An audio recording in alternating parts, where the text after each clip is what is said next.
Internet? Welcome to Game Theory. We may not have made FNAF, but I like to think we've at least made it a bit more interesting. So in part 1 of this long-awaited all questions answered FNAF theory, we covered everything from the origins of the shadow animatronics, to the reason for Golden Freddy's ghostly behavior, to proof of what suit the killer uses. We clarified the timeline and even went so far as to dispel the myth that the killer is the one shoving the bodies into the suits. Click here if you missed it to get caught up. Don't worry, I'll wait. This is a pausable video after all. But today we're covering the major questions from the franchise, the final bits of the timeline, the ending of the game, and most importantly of all, the identity of the purple guy. So enough intro, let's cut to the chase. When we left things off, there had been another round of murder done in Fazbear Pizza. Purple Guy had once again used a Golden Bonnie suit to lure in another set of 5 kids and kill them, as depicted in the Save Them minigame from FNAF 2. The place gets closed for investigation a few days later, but the one thing that practically everyone overlooks in this location is that it gets reopened. In FNAF 2, the Night 1 phone call welcomes you to your new summer job at Freddy Fazbear's Pizza.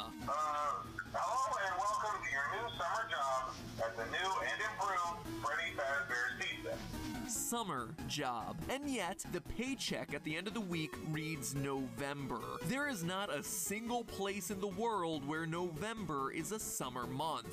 Not one. Meaning that these tapes, all these tapes, are pre-recorded. And honestly, that shouldn't be a surprise. Phone Guy's calls are recordings in every game. In FNAF 1, before Phone Guy dies, he says he's glad he recorded these messages when he did.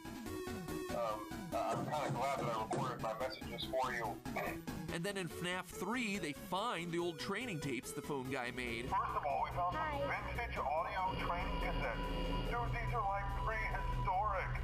I think they were like training tapes. In short, all of Phone Guy's messages are unstuck in time, not recorded anytime near your tenure as security guard. That includes the ones in FNAF 2 talking about children going missing. The pizzeria isn't being shut down for an investigation of some missing children the week you happen to be working there. You're listening to old tapes meant for the night security guard from months ago. Need more proof? Night 6's call references a birthday party happening as the last event before the building closes. But what decorations do we see put up throughout the building for the entirety of the week you're working there? Happy birthday banners. Confusing? You betcha. Game-changing? Absolutely. This means that both Jeremy and Fritz, the characters you play as throughout FNAF 2, aren't the killer purple guy at all. They were both working in November, after the yellow suit investigation and the killer getting charged. Which brings us to the other key point in the timeline, the bite of 87. Ever since we heard about this mysterious frontal lobe nibble on that first fateful night at Freddy's, we've wanted to know more about this bizarre attack, the one that ends up resulting in animatronics no longer being allowed to walk around during the day. But now, 3 games in, we do know more. We know it took place in the location of FNAF 2 based on the 1987 date on Jeremy's paycheck. And furthermore, the newspaper clipping that ends FNAF 2 gives us a clue that it's the bite which closes this version of the restaurant, not some serial killing. Quote, after being open a few short weeks, the restaurant is closing its doors, the article says, with the new animatronics being scrapped for possible malfunction.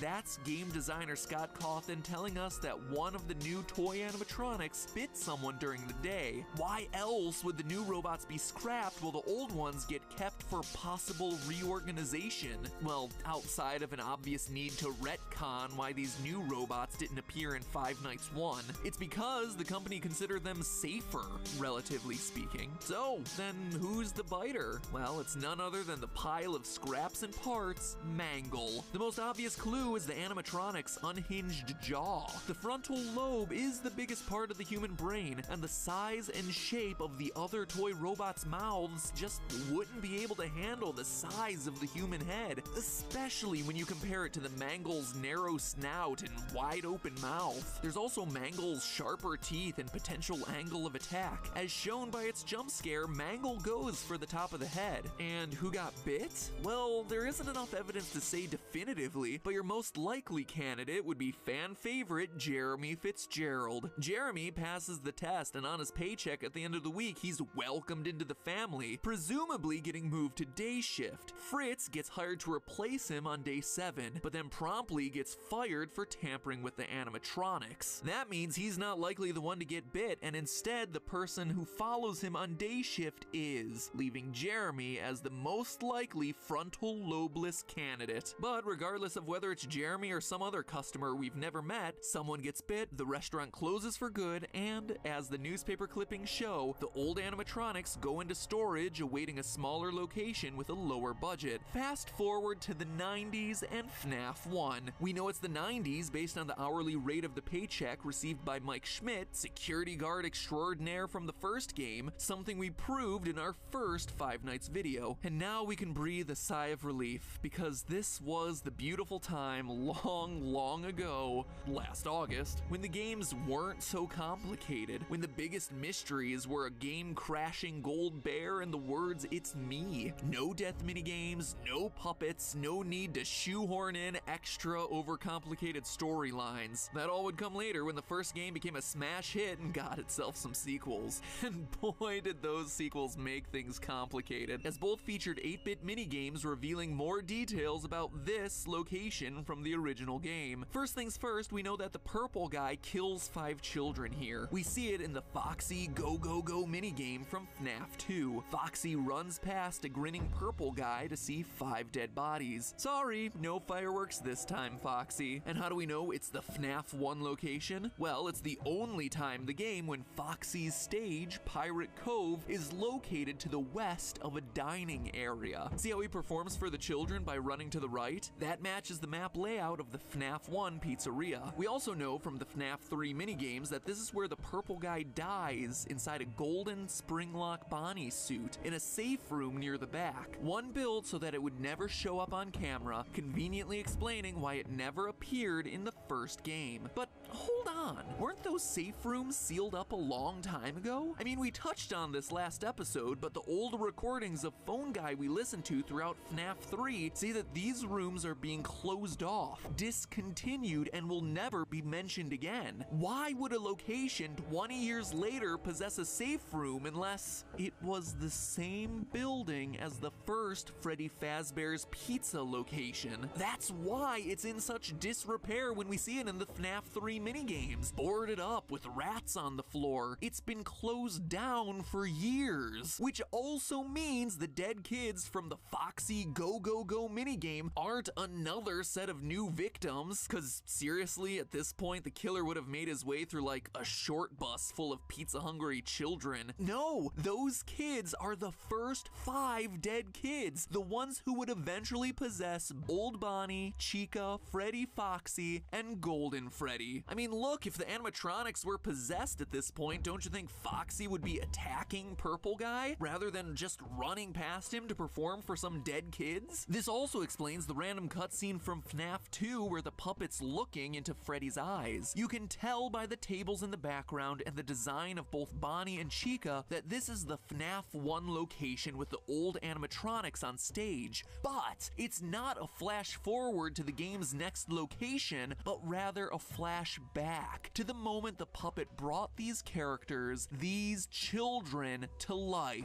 Okay, but that's just tying together some loose ends in the story. We're interested in how this whole thing ends, and those FNAF 3 minigames give us the conclusion we're looking for. These flashback minigames show Purple Guy dismantling the animatronics from the security of the safe room one by one, but in doing so, he's unwittingly releasing the spirits of his former victims. Freddy, Bonnie, Chica, Foxy. Golden Freddy. When their powers combine, they are able to scare Purple Guy into the Golden Bonnie Springlock suit, which fails, crushes him pretty much to the point of death, though notice we never actually see him die, and the spirits fade away. Golden Bonnie, with Purple Guy inside, now known as Springtrap, rots away in the safe room for years until he's finally uncovered by the founders of Fazbear's Fright from the third game. With the discovery of Springtrap, this haunted house attraction, inspired by the years of mystery and murder of the pizzeria chain, finally has their first real animatronic, who then haunts the player for 5 nights and a nightmare night until the place burns down due to faulty wiring. The end. Take a bow. It's finally over. Well, kinda. We're still left with one final, seemingly impossible question to answer. Who is the Purple Guy? After spending, I kid you not, full days plotting out all the details of this game franchise on whiteboards, talking it over with anyone who would stand to listen to me ramble on and on about fictional haunted robots, and just looking at it from every possible angle, all logic points to it being